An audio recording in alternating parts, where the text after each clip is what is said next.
Salam jumpa sahabat Oase Rohani Katolik yang terkasih dimanapun Anda berada saat ini. Kembali menjumpai Anda semua melalui Oase Rohani Katolik yang tentunya akan memperkaya dan memperkuat iman kita semua. Dan saya berharap Anda semua dalam keadaan penuh sukacita, kemudian juga sehat selalu dan selalu berpengharapan. Pada kesempatan Pekan Biasa ke-10 ini, kita tentu saja akan mendapatkan penguatan dari Romo Barnabas Crispinus Ginting Okarm yang akrab kita panggil dengan Romo Kris bersama dengan Alexandra Sisi. Mari kita sapa Romo Kris. Salam jumpa Romo, apa kabarnya Romo? Halo, salam jumpa kembali. Kabar saya sehat-sehat semua dan semoga para sahabat Oase Rohani Katolik juga ada dalam perlindungan Tuhan sehingga boleh memperoleh kekuatan, boleh berada dalam keadaan sehat selalu. Terima kasih Romo dan semangat selalu ya Romo dalam kesibukan Romo untuk mendampingi umat semua. Ya, dan kini mari sama-sama kita awali pertemuan kita dengan doa pembuka. Silakan Romo Kris. Baik, mari kita siapkan hati untuk berdoa. Dalam nama Bapa dan Putra dan Roh Kudus. Amin. Bapa yang Maha Baik, pada kesempatan ini kami bersyukur atas segala rahmat yang boleh kami terima dalam kehidupan kami. Teristimewa kami boleh berjumpa dengan sahabat-sahabat Oase Rohani Katolik dalam keadaan yang sehat. Pada kesempatan ini kami hendak merenungkan sabda-Mu, kekuatan bagi kami untuk melanjutkan peziarahan kami. Semoga sabda-Mu sungguh hadir dalam kehidupan kami, meresap dalam hati kami, sehingga kami sungguh digerakkan oleh kekuatan sabda tersebut. Utuslah Roh Kudus-Mu, roh kebijaksanaan ke dalam hati kami masing-masing, sehingga hati kami sungguh terbuka untuk menerima bimbingan-Mu, untuk menerima pendampingan-Mu. Demi Kristus Tuhan dan pengantara kami. Amin. Amin. Dalam nama Bapa dan Putra dan Roh Kudus. Amin. Amin. Terima kasih Romo Kris dan sahabat Oase Rohani Katolik yang terkasih. Kini kita masuki Oase Rohani Katolik dengan antifon pembuka. Hendaknya cahayamu bersinar di depan orang agar mereka melihat perbuatanmu yang baik dan memuji Bapa di surga. Kini kita awali dengan kitab pertama Raja-Raja bab 17 ayat 7 sampai 16. Pada waktu itu sungai Kerit menjadi kering, sebab hujan tiada turun-turun di negeri itu. Maka datanglah sabda Tuhan kepada Elia. Bersiaplah pergi ke Sarfat yang termasuk wilayah Sidon, dan diamlah di sana. Ketahuilah, aku telah memerintahkan seorang janda untuk memberi engkau makan. Maka Elia pun bersiap-siap, lalu pergi ke Sarfat. Ketika ia tiba di dekat gerbang kota, tampaklah seorang janda sedang mengumpulkan kayu api. Elia berseru kepada perempuan itu, "Cobalah, ambilkan daku sedikit air dalam kendi untukku minum." Ambil juga. Ketika wanita itu pergi mengambil air, Elia berseru lagi, "Cobalah ambil juga bagiku sepotong roti." Wanita itu menjawab, "Demi Tuhan Allahmu yang hidup, sesungguhnya tiada roti padaku sedikit pun, kecuali segenggam tepung dalam tempayan dan sedikit minyak dalam buli-buli. Sekarang aku sedang mengumpulkan 2-3 potong kayu api. Sebentar lagi aku pulang dan mengolahnya bagiku dan bagi anakku. Dan setelah kami memakannya, maka kami akan mati." Tetapi Elia berkata kepadanya, "Janganlah takut. Pulanglah dan buatlah seperti yang kau katakan, tetapi buatlah lebih dulu, bagiku sepotong roti bundar kecil daripadanya dan bawalah kepadaku. Kemudian barulah kau buat bagimu dan bagi anakmu. Sebab beginilah sabda Tuhan Allah Israel. Tepung dalam tempayan itu takkan habis dan minyak dalam buli-buli itu pun takkan berkurang sampai tiba waktunya Tuhan menurunkan hujan ke atas muka bumi. Maka pergilah wanita itu berbuat seperti yang dikatakan Elia. Maka Elia, wanita itu dan anaknya mendapat makan beberapa waktu lamanya. Tepung dalam tempayan itu tidak habis dan minyak dalam buli-buli itu tidak berkurang. Sesuai dengan sabda Tuhan yang diucapkannya dengan perantaraan Elia. Demikianlah sabda Tuhan. Syukur kepada Allah. Baik sahabat Oase Rohani Katolik yang terkasih, mari kita tanggapi bacaan pertama dengan Mazmur tanggapan dari Mazmur 4. Biarlah cahaya wajah-Mu menyinari kami, ya Tuhan. Biarlah cahaya wajah-Mu menyinari kami, ya Tuhan. Apabila aku berseru, jawablah aku, ya Allah yang membenarkan daku. Engkau memberi kelegaan kepadaku di saat kesesakan. Kasihanilah aku dan dengarkanlah doaku. Hai orang-orang, berapa lama lagi kemuliaanku dinodai? Berapa lama lagi kamu mencintai yang sia-sia dan mencari kebohongan? Biarlah cahaya wajah-Mu menyinari kami, ya Tuhan. Ketahuilah Tuhan telah memilih baginya seorang yang Ia kasihi. Apabila aku berseru kepadanya, Ia mendengarkan. Biarlah kamu marah, tetapi jangan berbuat dosa. Berkata-katalah dalam hati di tempat tidurmu, tetapi tetaplah tenang. Biarlah cahaya wajah-Mu menyinari kami, ya Tuhan. Baik sahabat Oase Rohani Katolik, mari kita siapkan diri kita buka hati kita untuk memasuki bait pengantar Injil, dilanjutkan dengan Injil Suci menurut Matius bab 5 ayat 13 sampai 16.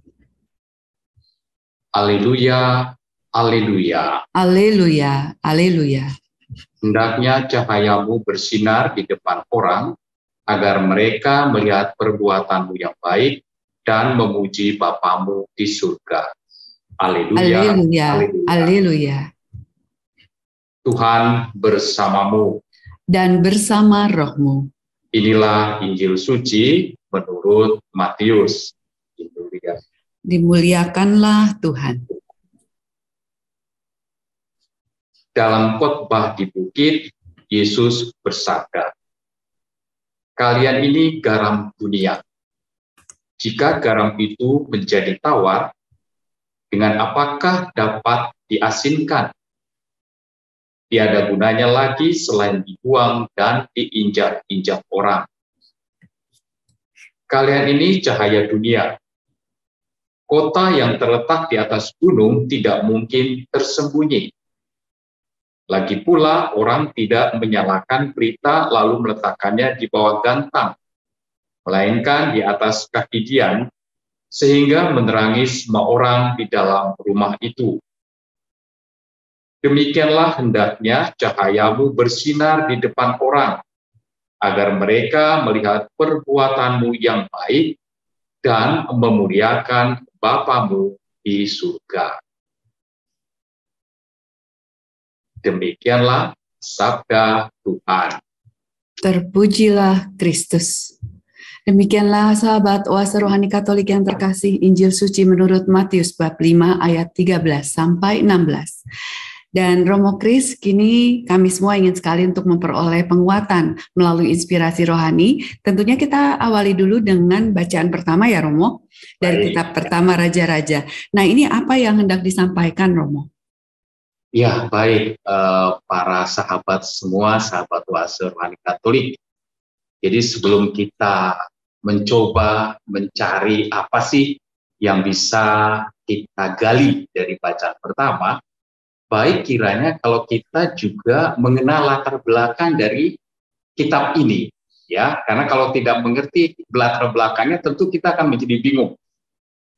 Nah, kisah tadi itu sebetulnya berlatar belakang tentang kerajaan Israel yang terjadi setelah Raja Salomo meninggal.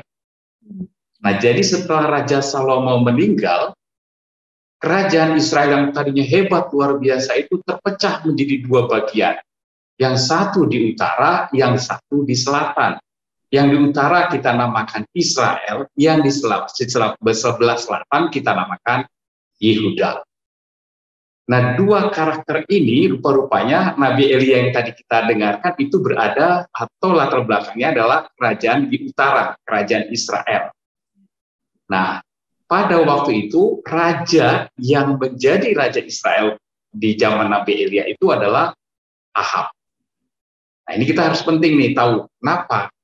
Karena Ahab itu rupanya raja yang kata kitab suci sendiri adalah raja yang berdosanya luar biasa melebihi raja-raja sebelumnya. Nah, jadi boleh dikatakan, wah, orang yang luar biasa jahatnya lah, kira-kira begitu kalau bahasa sekarang. Apa sih jahatnya?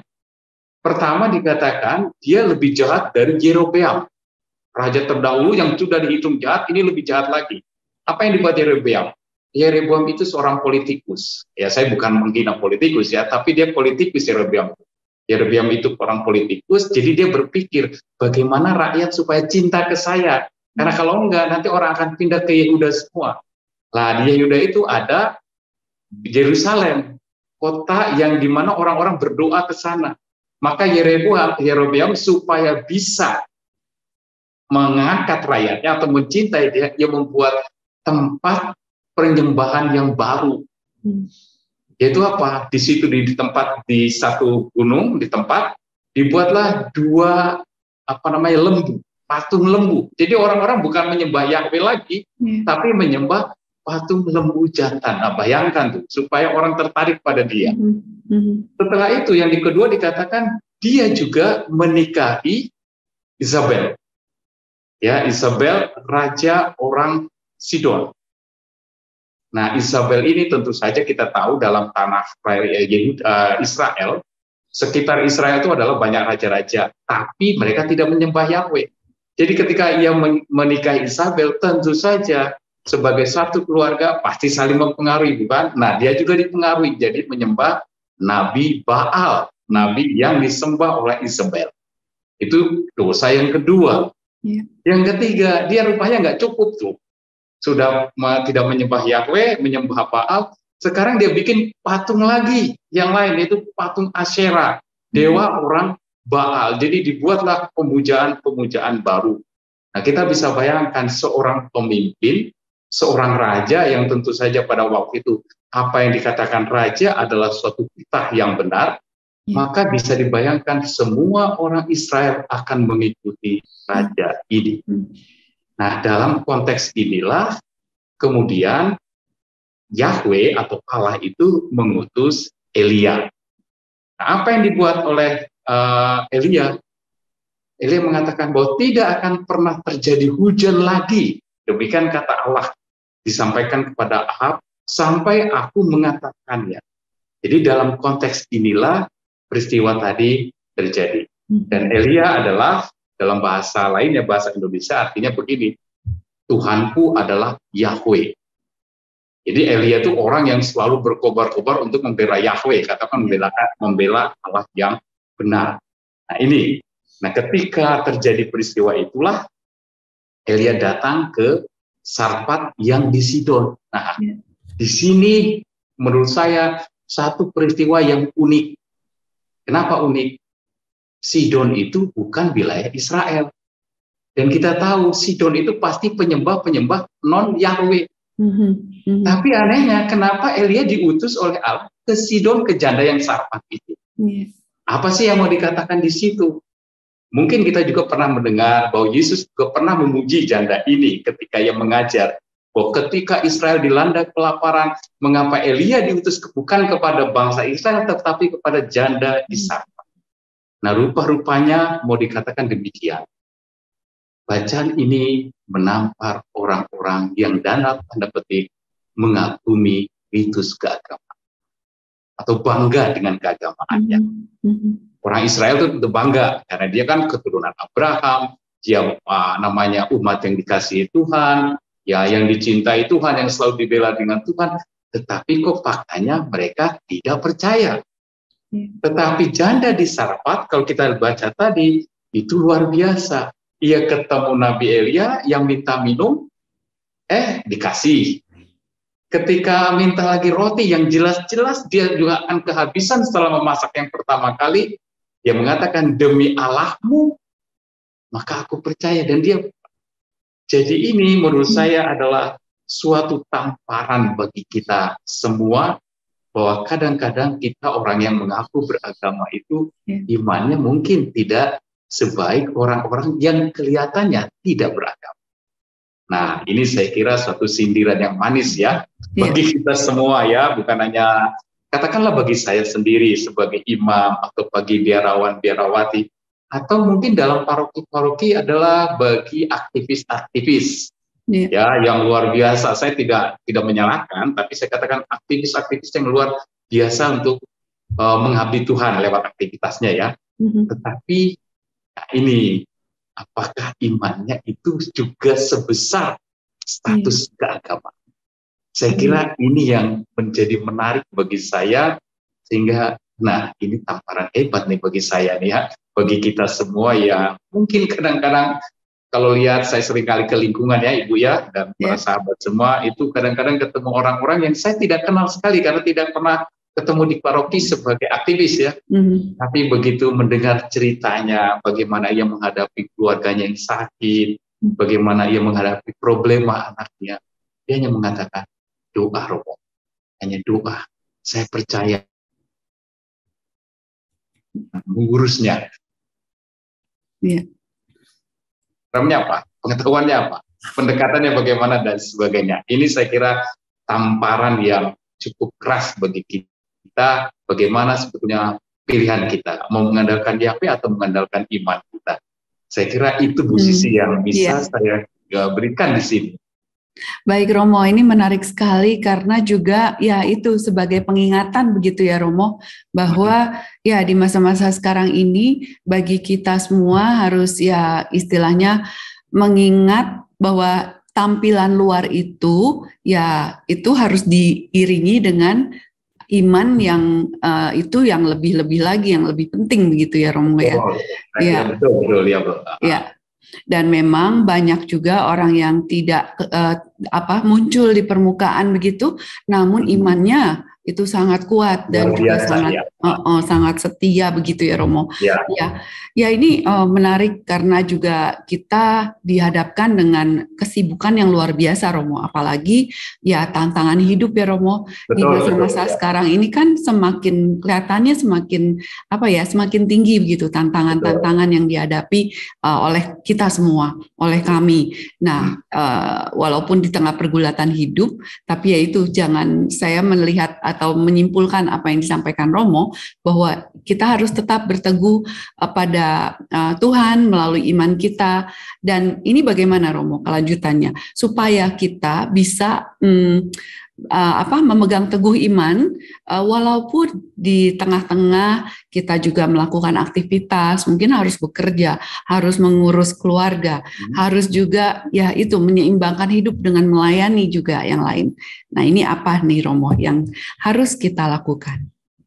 Ya, kalau menurut saya berdasarkan bacaan ini ya, berdasarkan Nabi Elia begitu ya, apa sih yang harus kita buat supaya iman kita bertumbuh, kan kira-kira demikian ya. Maka kalau saya baca tadi, kalau kita kembali merenungkan, yang pertama menurut saya dan harus ada adalah mendengarkan sabda. Kenapa kok?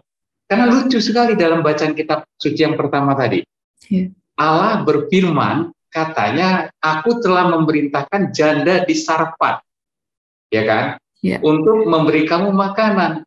Tapi kalau kita lihat, apakah betul tadi disiapkan oleh janda itu? Tidak. Tidak. Ya kan? Sama sekali tidak. Jujur janda itu sedang kekurangan makanan. Ya. Jadi kalau dipikir-pikir, ini Tuhan Allah ini kan seperti main-main, ya kan? Pergilah ke Sarfat, di sana aku telah memerintahkan janda untuk memberi kamu makan. Lah tapi faktanya justru tidak demikian. Tetapi yang hebat dari Nabi Elia ini adalah ia pergi. Nah itulah beriman. Jadi dia mendengarkan sabda, Tuhan mau apa dalam hidup saya. Demikian juga dalam kegiatan-kegiatan kita.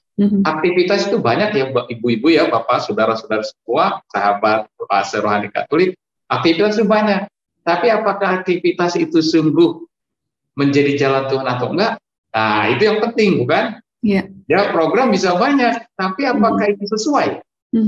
Ya contoh sederhana sih kalau di paroki ya, paroki kan itu bikin program-program ya, program karya. Tapi pikir-pikir apakah program karya ini akhirnya menyentuh umat? Apakah program ini sesuai dengan kehendak Tuhan? Ataukah kita hanya berjalan berdasarkan ya sudah orang dibuat programnya kita buat saja. Nah, misalnya seperti itu ya. Lalu yang kedua kita juga lihat janda di Sarfat tadi. Ketika Elia berkata, Tuhan telah berfirman bahwa engkau tidak akan berkekurangan sampai hujan itu akan turun. Nah, kalau saya nggak percaya, gimana atau orang ini? Elia itu orang baru ketemu dengan janda Sarfat, dia juga lagi kekurangan kan? Ya, dia bilang tadi 3 habis ini kami akan mati. Nggak ada bahan lagi. Tapi dia karena si Elia bilang, karena Tuhan Allah Yahweh telah berfirman, kamu tidak akan kekurangan sampai musim kemarau lewat.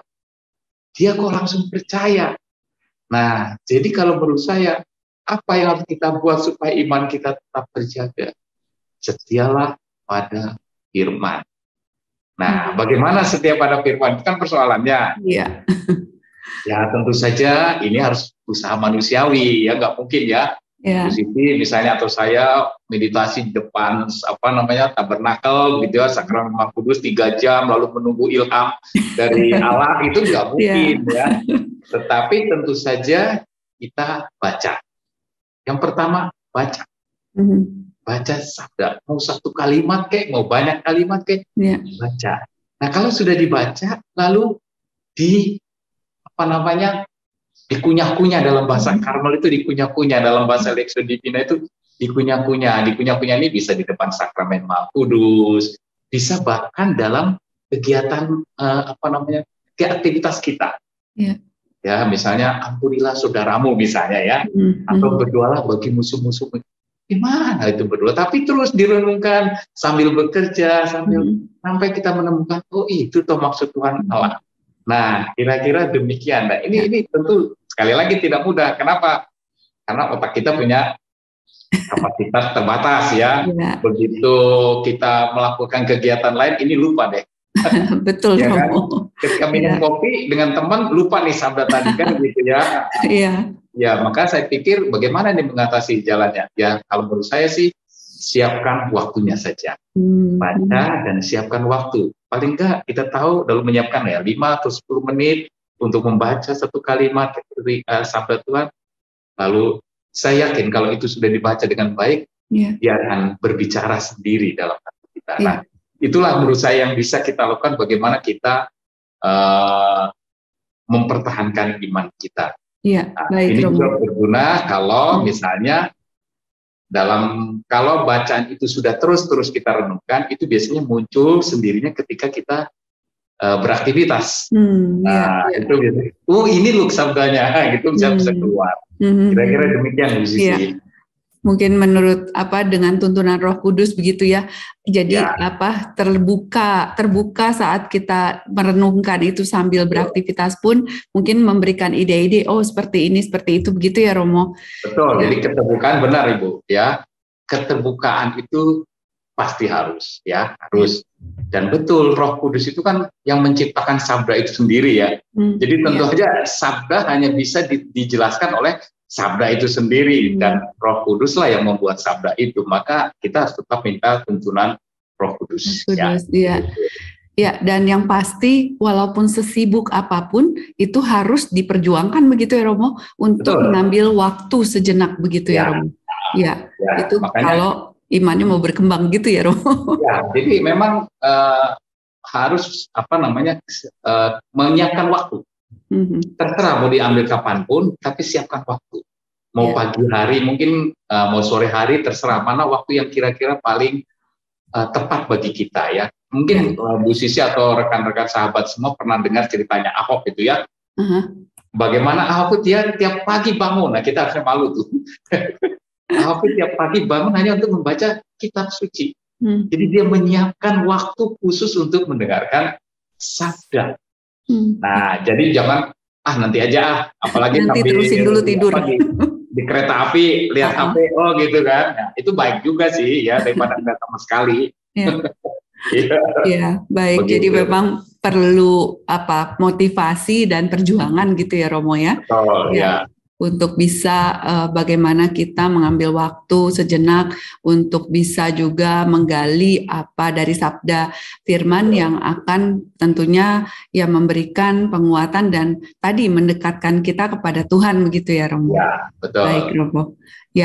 Ya memang menarik sekali apa yang disampaikan pada hari ini dengan yang juga dijelaskan dalam kitab pertama Raja-Raja ini terkait dengan Nabi Elia dan janda. Yang mana ya tadi yang saya kagum dengan janda itu tidak mengenal Elia, tapi begitu Elia memerintahkan dan dengan kondisinya yang sudah terakhir nggak punya bahan lagi, tapi janda itu beriman sekali untuk mendengar dan melakukan gitu ya Romo. Ya. Baik Romo, tanpa terasa kita juga sudah berada di sesi pertama di penghujung. Jadi mari sahabat Oase Rohani Katolik kita kembali untuk merenungkan tadi dengan perkataan dari Romo Kris, kita punya apa yang sudah kita dapatkan dari sesi pertama ini dan kita segera akan bertemu kembali di sesi kedua.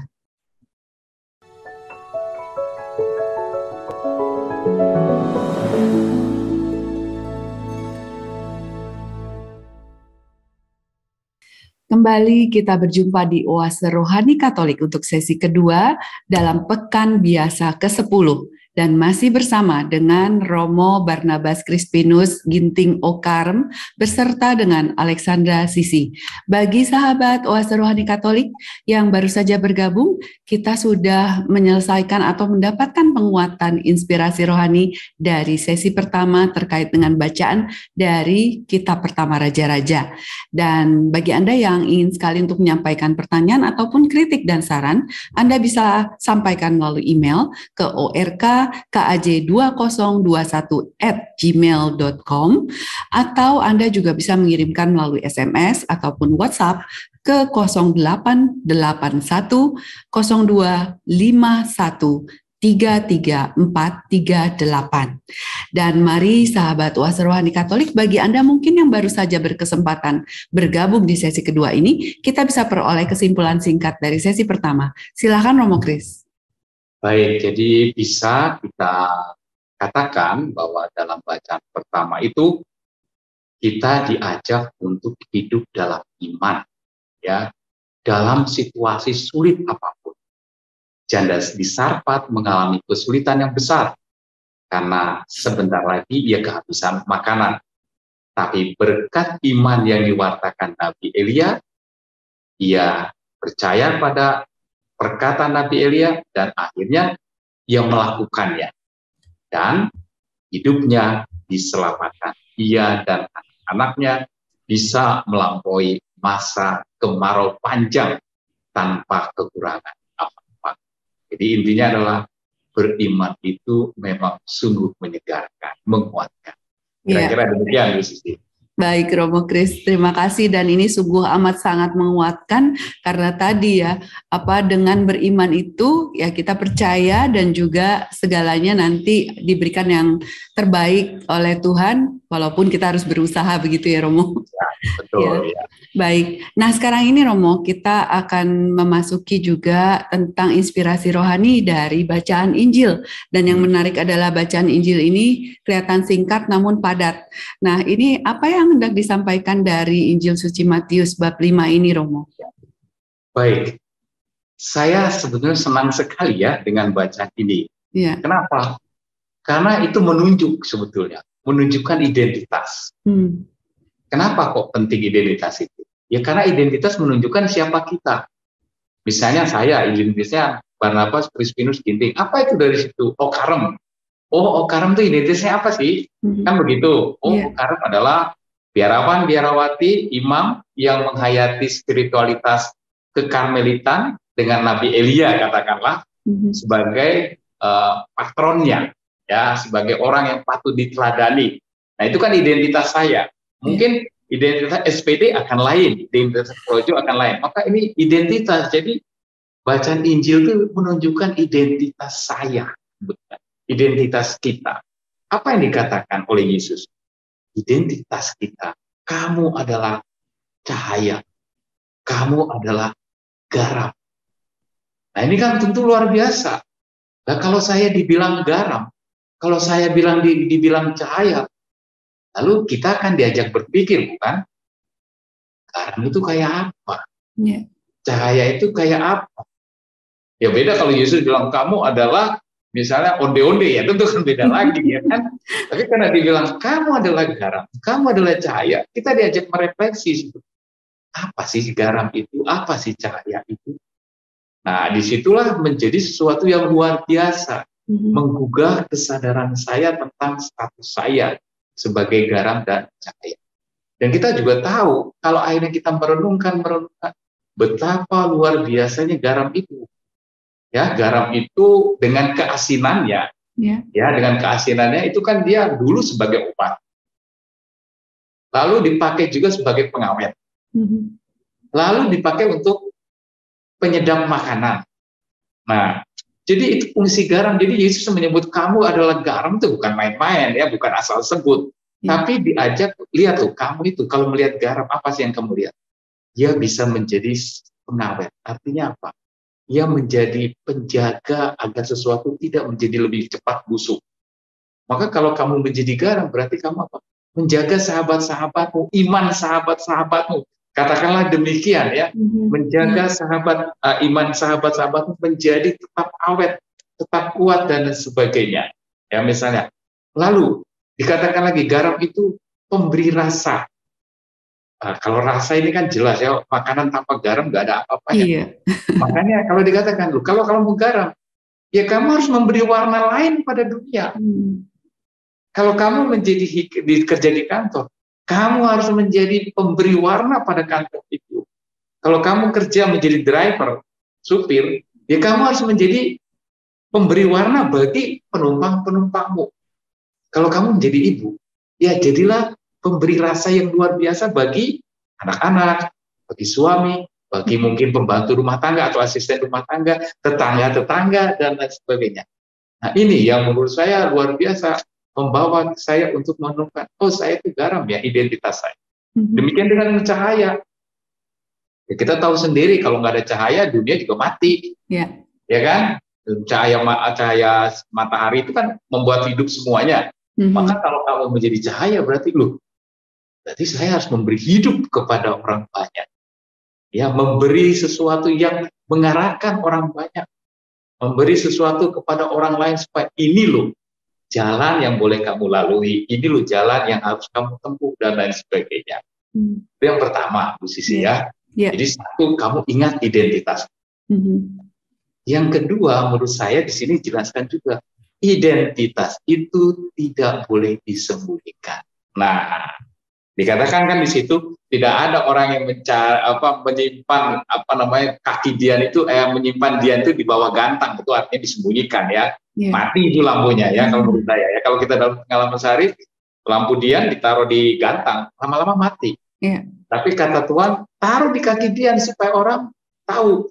Nah, ini tentu nanti ada kontradiksi nih. Kalau gitu mau pamer dong, kan gitu. Iya, betul. Karena pamer dan tidak pamer, kan gitu. Terus bukan buat salah pamer dan tidak pamer. Identitas saya itu untuk apa? Kalau saya mau pamer, itu saya menunjukkan. Saya orang Katolik, lihat saya nyumbang. Ah, itu artinya pamer. Tapi kalau ini bukan. Menunjukkan saya beriman kepada Kristus, maka saya melakukan sesuatu bagi Kristus, orang lain mau melihatnya mau mengujinya tidak jadi masalah. Tapi saya melakukannya demi Kristus. Nah, maka orang akan melihat, gitu tuh orang Kristen, gitu tuh orang Katolik, gitu tuh pengikut Yesus. Jadi dia ini memberi contoh ya. Tidak jarang kalau kita lihat ya, ketika seseorang melakukan hal-hal sederhana, orang akan mencontohnya. Karena hal-hal sederhana itu. Nah, itulah yang namanya cahaya. Jadi jangan takut. Nah, itu tentu yang gampang-gampang ya. Tapi dari kita bisa mulai dari sederhana tentunya ya. Yeah. Misalnya dalam ketemu orang lain, ya, dalam berelasi dengan orang lain, misalnya, apakah saya berani menunjukkan identitas saya? Apalagi zaman sekarang nih ya. Yeah. Zaman sekarang nih ya, katakanlah di sekolah-sekolah juga ada kewajiban tertentu, di sekolah negeri tertentu, lalu kalau di kerumunan orang banyak juga bagaimana? Nah, berarti enggak nih? Saya orang Katolik, saya pengikut Yesus, masih berani enggak menunjukkan identitas itu? Karena ingat loh, identitasmu adalah pengikut Yesus. Nah, ini yang mungkin orang mengatakan, oh kalau begitu jangan identitas yang formal. Ya boleh-boleh aja sih bagi saya. Kamu nggak berani, nggak menunjukkan identitas formal. Tapi pertanyaan saya, kalau yang formal aja kamu nggak berani, bagaimana lagi yang nggak formal? Nah, ya kan formal itu kan yang sederhana saja ya, simple. Yang simple aja kamu nggak berani, apalagi yang membuat aksi sosial dan lain sebagainya. Tentu ya agak sulit kali ya kalau menurut saya. Bukannya tidak mungkin, tapi agak sulit karena sesuatu yang yang kecil sederhana kita akan melangkah menjadi membuat sesuatu yang lebih besar. Saya kira itu Bu Sisi. Jadi ada dua. Pertama, siapa identitas saya? Dua, tunjukkanlah identitas kita ini. Baik, ini menarik sekali hari ini di Injil Suci Matius ini kami belajar banyak ya Romo tentang identitas, yaitu tadi siapa dan juga seberapa jauh kita bisa berani untuk menunjukkan identitas itu. Ya, ini memang juga menjadi sebuah inspirasi rohani yang kira-kira di saat masa-masa sekarang ini juga ya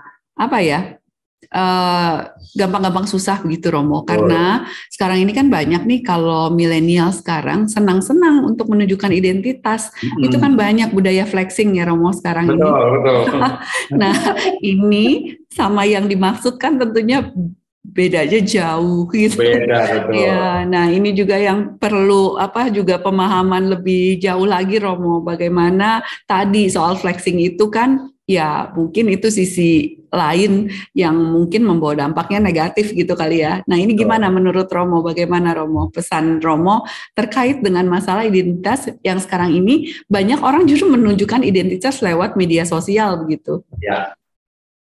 Ya, saya kira harus dilihat secara lebih baik ya. Menunjukkan identitas dengan pamer. Ya. Yang tadi Ibu katakan flexing itu kan mau menunjukkan sesuatu yang tidak tepat, artinya kan pamer bener ya Bu. Iya itu, fakta dengan realitas kan beda. Iya. Nah itu kan flexing ya, saya mau menunjukkan sesuatu yang boleh katakan bohong-bohongan lah kan gitu ya.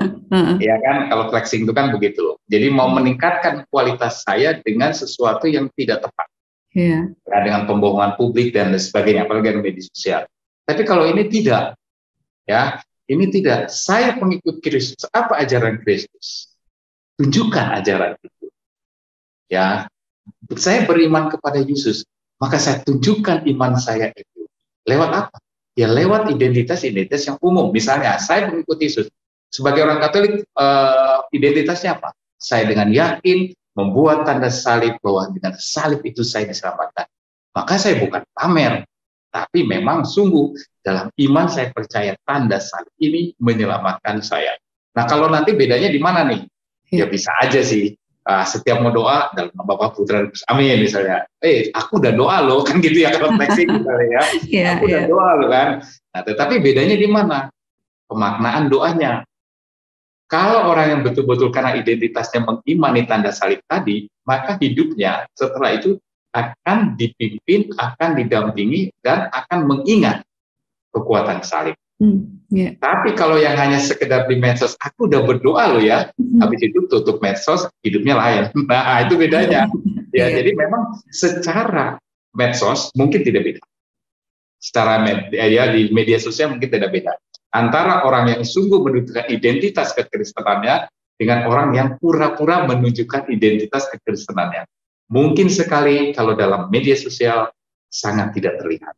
Tapi efek hidup itu yang akan membuktikan mana yang abal-abal, yang kita kenal abal-abal, mana yang sungguh-sungguh menunjukkan identitas iman. Kira-kira demikian Bu Sisi. Iya Romo. Dan memang menarik sekali fenomena-fenomena yang terjadi masa-masa sekarang ini.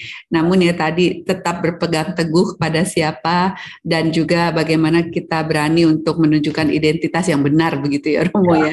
Ya. Lalu kira-kira apakah ada lagi Romo untuk terkait dengan bacaan Injil ini yang juga bisa memberikan penguatan supaya kami ke depannya ini melaksanakannya dengan lebih baik lagi begitu. Tentang tadi sangat menarik memang bahwa perlu diingat selalu sebagai pribadi gitu kita kan sungguh amat sangat bisa bersyukur kan atas anugerah sebagai garam dunia dan juga cahaya terang dunia begitu ya Romo.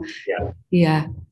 Kira-kira bagaimana supaya kita selalu ingat bahwa garam dan cahaya itu kan tugas yang berat sebenarnya sebagai dari orang per orang yang tentu harus setia melaksanakannya. Ini apalagi resepnya Romo? Ya, pertama tentu saja ya kalau kita ingat terus identitas, mau nggak mau kita harus terus berpaling pada sumber identitas, ya kan? Ya. Kalau kita nggak ada berpaling ke sumber identitas atau katakanlah kita tidak minum dari sumber identitas itu, lama-lama kita luntur juga, ya kan? Karena apa? Tekanan tuh begitu besar. Ya, contoh sederhana nih. Sekarang ini yang paling di medsos yang paling gila itu menurut saya adalah berita bohong. Dan anehnya kita juga kadang-kadang tanpa sadar mengikuti berita bohong itu, bahkan menyebarkannya. Itu kan konyol juga ya. Kadang-kadang ya, begitu hebatnya kita pengen menjadi orang yang pertama atau tampil menyebarkan berita, tapi tanpa koreksi. Nah, jadi kalau kita begitu kan berarti kita harus memeriksa, betul nggak? Memeriksa berita-berita itu. Apakah ini benar atau tidak? Termasuk juga tentang kadang-kadang itu hal-hal yang kelihatannya rohani. Nah, kelihatannya rohani. Misalnya begini, saya pernah beberapa kali dapat WA. Kalau dulu kan surat wasiat ya, Ibu. Iya. Kita masih kenal surat wasiat. Sekarang menurut saya WA wasiat cukup. Ya, WA wasiat. Siapa yang menyebarkan WA ini ke beberapa grup akan mendapatkan berkat. Saya bilang gila ini. Iya, betul. Ya kan, itu gila menurut saya. Nah, tetapi lalu kita kan harus melihat. Maka disinilah kita perlu belajar dan belajar. Beriman itu bukan hanya masalah mengandaikan saya percaya begitu saja, tapi juga pembelajaran terus-menerus. Ya, jadi beriman itu memang benar, beriman itu seperti Abraham. Ya, yang disuruh pergi, dia pergi saja. Tapi tentu saja saya pasti percaya juga Abraham bukan orang bodoh. Dia pasti berpikir lewat akal budinya, lewat refleksi-refleksi hidupnya, saya pergi dalam segala konsekuensinya yang saya ketahui. Meskipun gelap semua, maka beriman itu juga jangan lupa menggunakan akal budi supaya apa? Kita tidak dibodoh-bodohi oleh orang-orang yang tadi dalam bacaan pertama itu memakai seragam-seragam keagamaan. Nah, itu kadang-kadang ada juga ya, karena begitu gampangnya orang ditarik ke medan tertentu berdasarkan fenomena. Mengatasnamakan begitu ya Romo. Iya, betul. Iya, baik. Ya, ini tentu saja inspirasi rohani yang kami peroleh pada hari ini dari kedua bacaan pada hari ini juga di Pekan Biasa ke-10 sangat-sangat menguatkan kami semua, dan supaya kami bisa saat ini juga termotivasi untuk melaksanakan hidup lebih baik, menjadi garam dan cahaya dunia tadi sesuai dengan yang disebutkan Romo. Tanpa terasa kita juga sudah berada di penghujung sesi kedua Romo.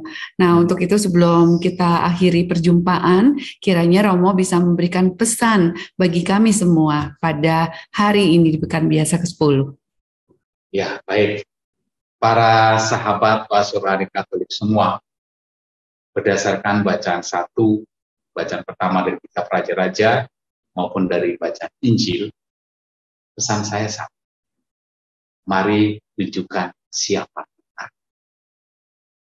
Kalau kita betul-betul mengikuti Kristus, kalau kita betul-betul menunjukkan identitas kita, maka saya percaya bagaimanapun orang jahat pada kita, dia akan melihat kebaikan itu sendiri.